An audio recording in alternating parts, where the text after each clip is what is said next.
अस्सलाम वालेकुम dear students, आप देख रहे हैं सादिक इंस्टीट्यूट और हाजिर हैं हम लोग class 11 biology biodiversity among animals की एक और न्यू वीडियो के साथ। आज की इस वीडियो के अंदर हम जिस ग्रुप का जिक्र करने वाले हैं वो है हमारे पास फाइलम नाइडेरिया, जिसे सोलेंट्रेटा भी कहा जाता है। अगर हम नाइडेरिया की बात करें तो इन्हें नाइडेरिया इसलिए कहा जाता है क्योंकि इनके अंदर कुछ सेल्स पाए जाते हैं। उन सेल्स को नीमेटोसाइट्स कहा जाता है। तो जिसके अंदर नीमेटोसाइट्स या नीडोसाइट्स पाए जाएंगे उन्हें नाइडेरिया कहा जाएगा। इन्हें सोलेंट्रेटा इसलिए कहा जाता है क्योंकि इनके अंदर एक कैविटी मौजूद होती है जो खाने को डाइजेस्ट करने का काम करती है। उस कैविटी को जो है सोलेंट्रॉन कहा जाता है। तो इस वजह से क्योंकि इनके अंदर सोलेंट्रॉन मौजूद है इसी वजह से इनको सोलेंट्रेटा भी कहा जाता है। अगर हम बात करें तो स्पंज से ये कुछ हद तक मुख्तलिफ है। ये उनसे आगे है। आगे इस तरह से है कि इनके अंदर सेल्स जो है वो जुड़ करके टिश्यूज़ बना चुके हैं। तो इनके अंदर टिश्यूज़ मौजूद हैं जो कि कॉन्ट्रेक्शन भी करते हैं और मसल की तरह जो है मूवमेंट वगैरह भी कर रहे हैं। अगर हम बात करते हैं नाइडेरियंस के हवाले से, ये तमाम के तमाम aquatic होते हैं और इनमें ज़्यादातर जो होते हैं समंदर में रहते हैं, लेकिन उनकी कुछ किस्में जो है वो फ्रेश वाटर के अंदर भी पाई जाती हैं। ये रेडियली सिमेट्रिकल है, इनकी बॉडी को बीच में से हम कट कर सकते हैं तो मुख्तलिफ हिस्से इनकी हमें देखने को मिलेंगे। उसके अलावा डिप्लोब्लास्टिक एनिमल्स है। इनमें दो लेयर्स टिश्यूज़ की मौजूद होगी और एक अंदर की तरफ कैविटी मौजूद होगी जिसे सोलेंट्रॉन या गैस्ट्रोवेस्कुलर कैविटी कहा जाएगा। यही बात लिखी हुई कि इसी वजह से इनको सोलेंट्रेटा कहा जाता है। फिर अगर इनके हवाले से बात करें तो ये कार्निवोरस होते हैं। ये शिकार करते हैं और शिकार करने के लिए जो है अपने खास तरह के सेल्स का इस्तेमाल करते हैं जिन्हें नीडोसाइट्स कहा जाता है, जो कि इनकी टेंटिकल में मौजूद हो सकते हैं। तो नीडोसाइट्स की मदद से ये अपने शिकार को पैरालाइज या फिर उसे मार देते हैं। और क्योंकि इनमें नीडोसाइट्स है इसलिए इनको नाइडेरिया कहा जाता है। अब इनके अंदर हमें दो अलग सूरतें देखने को मिलेगी।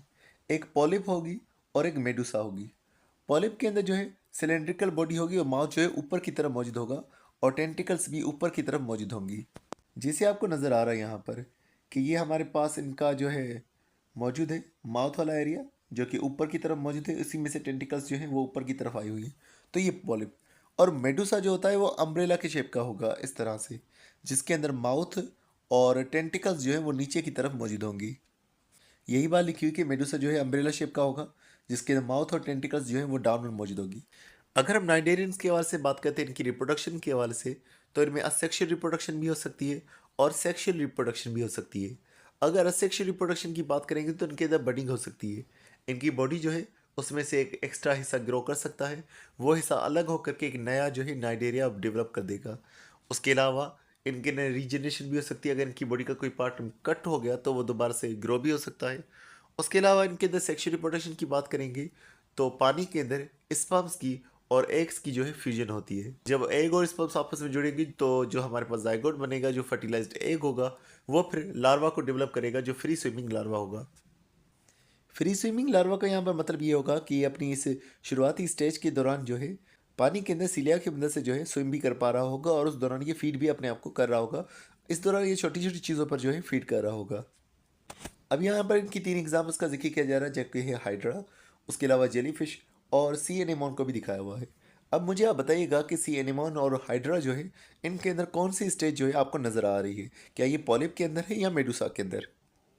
अब अगर हम लोग इवोल्यूशन के हवाले से देखेंगे कि नाइजीरिया के अंदर किस तरह से इवोल्यूशन हुई है, तो प्रोटोक्टिस्टा के अंदर से ही ये जो है डेवलप हुए हैं। और अगर हम बात करेंगे तो यहाँ लिखा हुआ है कि तीन लाइंस जो है प्रोटोक्टिस्टा में से डेवलप हुई हैं, उनमें से एक में से जो है ये नाइजीरियन डेवलप हुए हैं। यहाँ पर आप देख रहे हैं कि एक प्रोटोटिस्टा मौजूद है, इसमें से जो एक लाइन है वो स्पंजिस को डेवलप कर रही है, एक लाइन जो है वो बाकाया जानदार जितने भी उनको डेवलप कर रही है और एक लाइन जो है वो इन नाइजीरियंस को जो है डेवलप कर रही है। फिर अगर हम डिस्कस करें कि नाइजीरिया के अंदर कौन कौन से सिस्टम्स पाए जाते हैं, तो रेस्पिरेटरी सिस्टम इसके अंदर पाया नहीं जाता। तो इसके अंदर जो एक्टोडर्म मौजूद होती है और एंडोडर्म मौजूद होती है, वहाँ पर जो गैसेस एक्सचेंज अगर होगी तो पानी के ज़रिए से जो है गैसेस एक्सचेंज हो जाएगी। एक्सक्रीशन के हवाले से भी जो है कोई एक्सक्रीटरी सिस्टम मौजूद नहीं है, सिंपल डिफ्यूजन होगी कि इनकी बॉडी में बनने वाली चीज़ें जो है वो बॉडी के बाहर चली जाएंगी लो कंसनट्रेशन के अंदर। हाँ, अगर हम डाइजेशन के हवाले से बात करेंगे तो इनके अंदर जैसे कि हमने कहा गैस्ट्रोवेस्कुलर कैविटी मौजूद होती है।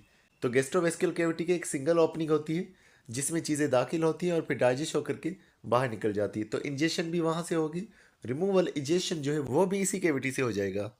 ये गैस्ट्रोवेस्कुलर कैविटी जो होगी ये चीज़ों के ट्रांसपोर्ट का भी हेल्प करेगी। बॉडी के अंदर इसकी जो लेयर्स होगी उसमें चीज़ों को न्यूट्रिएंट्स को ट्रांसपोर्ट करने का भी काम कर रही होगी। मजीद अगर हम इनके नर्वस सिस्टम के हवाले से बात करेंगे तो इनके अंदर जो न्यूरॉन्स मौजूद होते हैं वो आपस में जुड़ करके टिश्यू बना चुके होते हैं। और वो टिश्यू इनकी पूरी बॉडी में फैले हुए होते। तो इस तरह से इनके अंदर हमें नर्व नेटवर्क देखने को मिलता है, या हम कहें कि इनके अंदर डिफ्यूज टाइप नर्वस सिस्टम मौजूद होता है।